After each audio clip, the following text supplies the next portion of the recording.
Hello everyone, welcome back to my YouTube channel. तो आज हम इंट्रोडक्शन टू ट्रिग्नोमेट्री हम पार्ट 2 करने वाले हैं यहाँ पर। आज मतलब हमारी दूसरी क्लास है आज इंट्रोडक्शन टू ट्रिग्नोमेट्री की दूसरी क्लास होगी। पहली क्लास में मैंने आपको थोड़ा बेसिक बताया था कि जो ट्रिग्नोमेट्री होता है वो ट्राइंगल से शुरू होता है, राइट एंगल ट्राइंगल से। उसके बाद उसमें sine, cos, tan, cot, cosec और सेक, ये सब चीज़ें आती हैं जो आपको लर्न करनी पड़ेंगी। मैंने आपको फार्मूला बताया था। आज मैं उसके थोड़े बहुत ट्रिक्स भी बताऊंगा कि कैसे याद करते हैं, ठीक है। लेकिन उससे पहले एक कंसेप्ट है वो आपको ध्यान में रखना है। लिखा हुआ है the values of trigonometric ratios, यानी कि the values of trigonometric ratios of an angle do not very with the lengths of sides of triangle if angle remains the same। अब इसका मतलब क्या है इस स्टेटमेंट का? देखो सिंपल सी बात है, क्या कहना चाह रहा हूं मैं, समझो। The values of trigonometric ratios of an angle, यानी कि कोई एंगल है, अगर मैंने ए माना हुआ है तो इस पर जो भी ट्रिग्नोमेट्रिक रेशियो आप लोगे, कोई भी ट्रिग्नोमेट्रिक फंक्शन ले लो, मान लो आपने साइन लिया है तो साइन ए क्या होता है? Perpendicular upon hypotenuse. अगर इस ट्राइंगल की बात करते हो सिर्फ आपको यहाँ पर एक ट्राइंगल ए पी क्यू दिख रहा है, एक ट्राइंगल ए सी बी दिख रहा है और एक ट्राइंगल ए एस आर दिख रहा है। तो अगर हम यहाँ पर बात करें साइन एंगल की, तो साइन ए होता है परपेंडिकुलर, क्योंकि एंगल के सामने क्या होता है, दिए गए एंगल के सामने हमेशा परपेंडिकुलर और 90 के सामने हाइपोटेन्यूज। तो परपेंडिकुलर अपॉन हाइपोटेन्यूज यानी कि P Q upon A P, यही तो होता है। साइन ए बराबर पी क्यू बटा ए पी, यानी कि perpendicular upon hypotenuse. The values of trigonometric ratios of an angle, यानी कि जो ट्रिग्नोमेट्रिक रेशियोज किसी भी एंगल का जो बनेगा ना, वो कभी भी चेंज नहीं होगा अगर आप एंगल सेम रखते हो। अगर आप उस चीज़ के लिए क्या रखते हो? एंगल सेम रखते हो। यानी कि अगर इस ट्राइंगल के लिए एंगल ए है, ए पी क्यू के लिए, तो ट्रायंगल ए सी बी के लिए भी ये एंगल सेम ही है। ट्रायंगल ए एस आर के लिए भी ये एंगल सेम ही है। यानी कि अब देखो साइन ए, इस ट्रायंगल, बड़े वाले ट्रायंगल देखो ए बी सी, बड़े, इसको भूल जाओ फिलहाल, इसको भूल जाओ। ट्रायंगल ए बी सी के लिए परपेंडिकुलर अपॉन हाइपोटेन्यूज यानी कि ए सी, तो साइन ए बराबर बी सी बटा ए सी, बी सी बटा ए सी, यानी कि परपेंडिकुलर अपॉन हाइपोटेन्यूज। अब देखो एक बड़ा सा ट्राइंगल एक और मैंने बनाया एक्सटेंड करके पीछे सी से एस तक, देखो एक ट्राइंगल बन रहा है ए आर एस, इसको भूल जाओ फिलहाल के लिए। देखो बड़ा सा ट्राइंगल बन रहा है, ये ट्राइंगल बना है राइट एंगल ट्राइंगल। तो साइन ए क्या होगा? परपेंडिकुलर अपॉन हाइपोटेन्यूज, यानी कि एस आर अपॉन हाइपोटेन्यूज क्या हो जाएगा? A S. आपको यही प्रूव करना है कि साइन ए जो होगा, यही प्रूफ करना है कि पी क्यू, साइन ए बराबर P Q upon A P बराबर B C upon A C बराबर S R upon A S. यही आपको प्रूफ करना है इस वाले स्टेटमेंट के अकॉर्डिंग। यानी कि रेशियो कभी भी कोई भी ट्रिग्नोमेट्रिक फंक्शन ले लो, आप यहाँ पर टैन ए लेते तो भी कुछ ना कुछ आ रहा होता, मतलब परपेंडिकुलर अपॉन बेस आ रहा होता। टैन के लिए परपेंडिकुलर अपॉन बेस आ रहा होता, परपेंडिकुलर अपॉन बेस। टैन लेते perpendicular upon base, perpendicular upon base, फिर उसके बाद टैन ए लेते परपेंडिकुलर अपॉन बेस, फिर उसके बाद टैन ए लेते परपेंडिकुलर अपॉन पूरा का पूरा बेस। तब भी क्या होता है? रेशियो कभी भी चेंज नहीं होता, रेशियो कभी भी चेंज नहीं होता। यानी कि मैं ये कहना चाह रहा हूँ कि अगर मान लो अगर ये 2 है तो ये 4 हो सकता है ना। देखो एक तो होता है साइड की लेंथ, वो अलग होता है, और साइड के रेशियो बिल्कुल अलग होते हैं, ठीक है। साइड की लेंथ अगर ये 2 है, ये 4 है, हो सकता है कि ये 4 हो सकता है कि ये 8 हो, हमें नहीं पता। हो सकता है कि ये 8 हो सकता है कि ये पूरा कितना हो? 16 हो। तब भी देखो 2/4 यानी कि पी क्यू बटा ए पी, 2/4 कितना होता है? 1/2 बराबर बी सी कितना है? 4 अपॉन ए सी कितना है? 8, तो कितना हो गया? 1/2। एस आर कितना है? 8 है, अपॉन ए एस कितना है? ये 16 होगा यहाँ पर 16, तो ये कितना हो जाएगा? 16, तो कितना हो जाएगा? 1/2। तो ये भी 1/2, 1/2, 1/2। तो लेंथ अलग होती है और जब रेशियो निकालते हैं वो डिफरेंट हो जाता है, ठीक है। लेंथ कोई भी हो सकती है पर रेशियो हमेशा क्या रहेगा? बराबर रहेगा। रेशियो क्या रहेगा? हमेशा बराबर रहेगा। अब समझो इसको प्रूव कैसे करेंगे। अब ये तो हो गया लॉजिकली कि अगर इसको मान लो तो क्या होगा। अब समझते हैं कैसे प्रूव करेंगे इसको।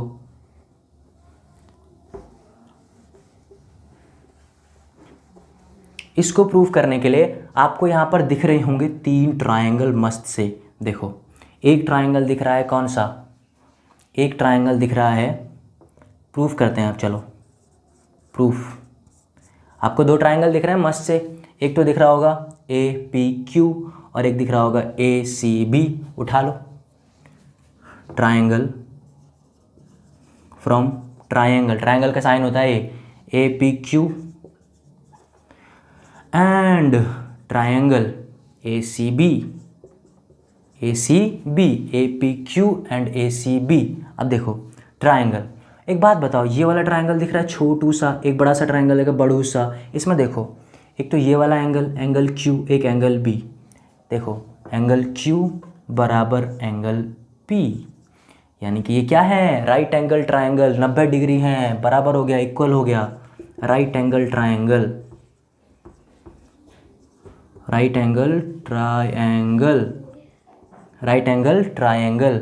अच्छा अब बताओ इस वाले ट्रायंगल में APQ में और ACB में कौन सा एंगल कॉमन है, एंगल A कॉमन दिख रहा है मेरे को, तो angle A equal to angle A, यानी कि कॉमन है, बस ख़त्म कहानी। अब हमें पता है बाय एंगल प्रॉपर्टी, जब हम पढ़ेंगे ना सिमिलरिटी, तब मैं बताऊंगा सिमिलरिटी में कि कैसे प्रॉपर्टी लगाई जाती है। फिलहाल के लिए समझ लो कि यहाँ पर लग रहा है angle property, by angle property, by angle property triangle APQ is similar to triangle ACB, APQ is similar to triangle ACB। इसका मतलब अगर सिमिलर होता है तो क्या होते हैं, उनके करस्पॉन्डिंग रेशियोज भी, साइड के रेशियोज भी क्या होते हैं, बराबर होते हैं। यानी कि करस्पॉन्डिंग साइड मतलब इस ट्रायंगल का अगर ये साइड है छोटे वाले ट्रायंगल का, तो इसका जस्ट करस्पॉन्डिंग होगा बड़ा वाला ये BC, क्योंकि हम ये ट्रायंगल APQ और ACB यूज़ कर रहे हैं, तो इसके करस्पॉन्डिंग छोटू वाले ट्रायंगल के ये वाली साइड दिख रही है PQ, PQ के करस्पॉन्डिंग कौन सा है, BC है। यानी कि ये कॉमन, ये एंगल के सामने कॉमन एंगल यही था ना, तो इसके सामने ये है और इसी के सामने ये है। 90 के सामने AP दिख रहा है, 90 के सामने AC दिख रहा है, तो ये तो है करस्पॉन्डिंग, बराबर एंगल के सामने। बचा हुआ कॉमन कौन सा है, एक ये वाला एंगल बचा हुआ और एक ये वाला एंगल बचा हुआ है, बस। अब देखो अब सिमिलर के लिए क्या करना पड़ेगा, अब सिमिलरिटी में क्या क्या हो गया, PQ बराबर PQ बटा CB बराबर PQ बटा CB बराबर क्या होगा, AP बटा AC, AP बटा AC। और कौन सा बचा, और कुछ बचा क्या, हाँ बचा, बिल्कुल बचा। कौन सा बचा, PQ बटा CB, AP बटा AC, और एक और बचा AQ बटा AB। यानी कि ये वाला एंगल दिख रहा है, ये वाला, ये जो बच गया है हमारा छोटू सा, तो AQ बटा AB, AQ बटा AB। तो हमारा ये क्या हो गया, करस्पॉन्डिंग रेशियोज क्या हो गए, साइड के बराबर हो गए, 2 ट्रायंगल के सिमिलर होने के बाद। एक इक्वेशन ये मान लो, ठीक है। मैं साइड हट रहा हूँ, pause the video to note it down. चलो आगे चलते हैं। अब ये हमने कॉपी कर लिया, अब आगे चलते हैं। अब हमें एक और ट्रायंगल लेना पड़ेगा इसके लिए। ध्यान रखना प्रूफ हमें ये करना है।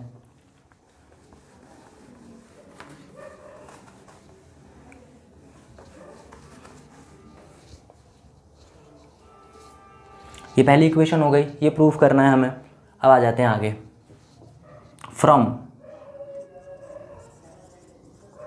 अब देखो 2 ट्रायंगल दिख रहे हैं, एक तो दिख रहा है ABC और एक दिख रहा है आपका ARS। From triangle ABC and triangle ARS दिख रहा है आपको, ये वाला ट्रायंगल ABC और ट्रायंगल ARS।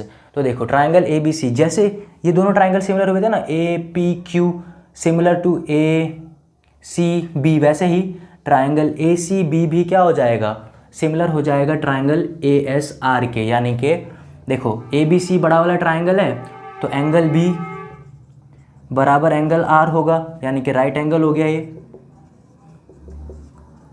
राइट एंगल हो गया, ठीक है। दूसरी बात क्या हो गया, ये देखो एंगल कॉमन हो गया, तो एंगल A बराबर एंगल A क्या हो गया, ये कॉमन हो गया, अरे बच्चों देखो, ये वाला ट्रायंगल देखो, ये वाला ट्रायंगल, और एक बड़ा सा ट्रायंगल देखो, ये वाला ट्रायंगल। दिख नहीं रहा आपको? ये एंगल हमेशा सेम रह रहा है, इसके लिए भी और इसके लिए भी। और देखो एंगल बी बराबर एंगल आर, क्योंकि ये क्या है 90 डिग्री है। बहुत सही। इसीलिए therefore triangle A B C क्या हो गया, सिमिलर हो गया ट्रायंगल ए आर एस के। Triangle A B C is similar to triangle A R S. कैसे? By angle angle property, by angle property. ठीक है, बाय एंगल एंगल प्रॉपर्टी। अब देखो सिमिलर तो हो गए, बहुत बढ़िया बात है। सिमिलर हो गए इसका मतलब करस्पॉन्डिंग रेशियो, लेंथ के रेशियो भी क्या होंगे, बराबर होंगे दोनों ट्रायंगल के। यानी कि therefore A B upon A R, देखो ए बी कहाँ है, देखो A B upon A R, छोटा सा ट्रायंगल, ये छोटा सा जो बच रहा है ना उसको देखो, इस वाले ट्रायंगल में इस एंगल के सामने क्या है, बड़ा सा ए बी, इस एंगल के सामने क्या है, बड़ी सी साइड ए आर। तो A B upon A R, therefore A B upon A R, A B upon A R बराबर, अब कॉमन साइड के सामने, कॉमन एंगल के सामने कौन कौन सा है, B C upon S R, B C upon S R बराबर 90 के सामने कौन कौन से हैं, A C upon A S, A C upon A S, यानी कि ए सी अपॉन ए एस। तो एक बन गया दूसरा इक्वेशन मस्त सा एकदम बढ़िया सा, ए सी अपॉन ए एस, बस मस्त सा बन गया दूसरा इक्वेशन। ये बन गया पहला इक्वेशन, ये बन गया दूसरा इक्वेशन। बस A B upon A R, फिर उसके बाद B C upon S R और A C upon A S. अब क्या करें, अब क्या करोगे लल्लों, अब क्या करोगे, अब क्या करोगे बताओ? सिंपल सी बात है, देखो साइन ए बराबर क्या प्रूफ करना, क्या है, P Q upon A P. अब P Q upon A P मुझे यहाँ से दिख रहा है, देखो P Q upon A P बराबर हो जाएगा सी बी अपॉन ए सी। ठीक है, उसके बाद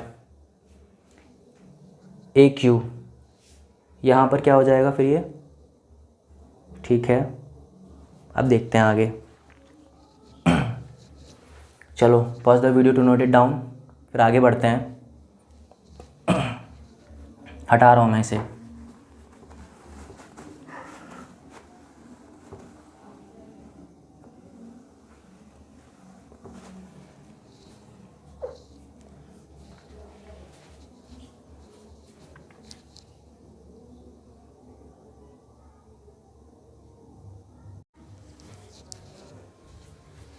अब चलो आगे चलते हैं, यहाँ तक हो गया था, अब आगे चलते हैं थोड़ा।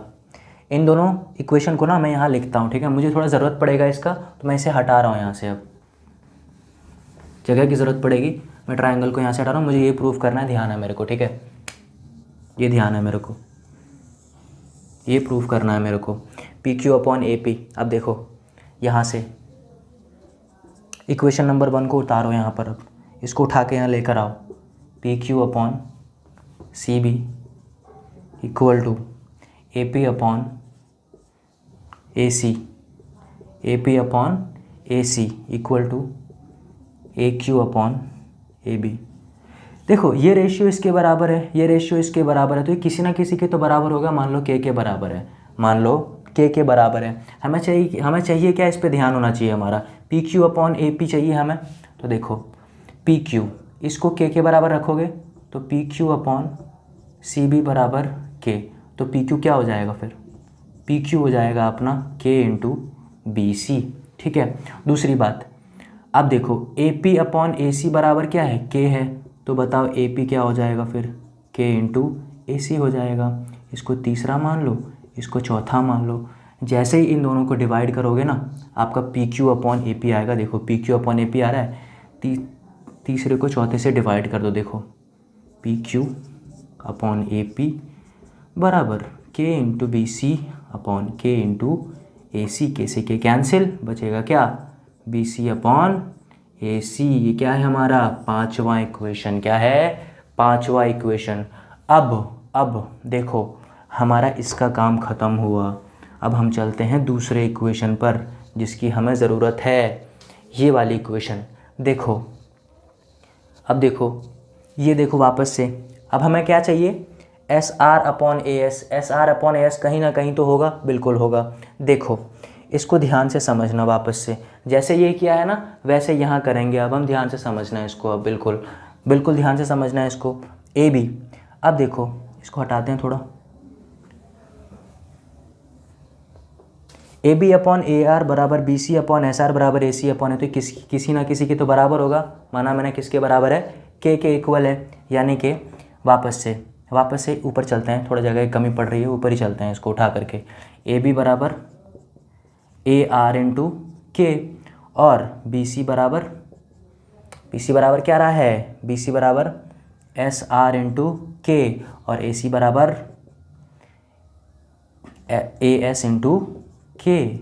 हमें चाहिए क्या, S R upon A S, और S R upon A S हमें ये देता है, इसे छठवां मान लो, इसे सातवां इक्वेशन मान लो। तो B C upon A C divide कर दो इसको।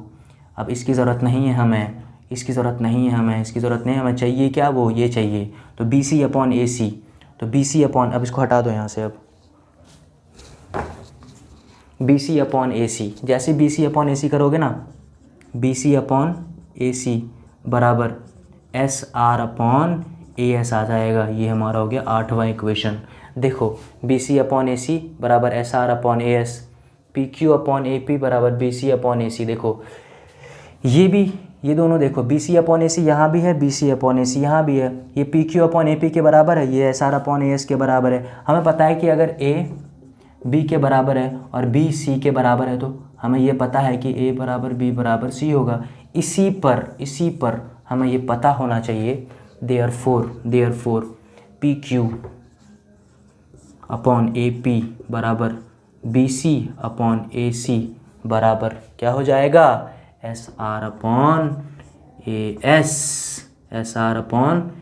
एस, जो किसके बराबर होगा, अब हमारे साइन ए के बराबर होगा। किसके बराबर होगा, साइन ए के बराबर, यानी कि इक्वल किसके हो जाएगा, साइन ए बराबर हो गया P Q upon A P, हमें चाहिए था P Q upon A P आ गया, बराबर B C upon A C equal to S R upon A S.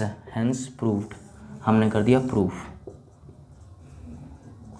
Hence proved, अलग अलग ट्राइंगल को मिला करके हमने क्या कर दिया, प्रूफ कर दिया कि हाँ, कि ट्रिग्नोमेट्रिक रेशियो जो होते हैं वो चेंज नहीं होते अगर एंगल क्या रहे, हमेशा सेम रहे। लेकिन अगर आप एंगल बदल दोगे ना तो आपका रेशियो बदलता रहेगा, एंगल बदलते रहोगे रेशियो बदलता रहेगा हमेशा।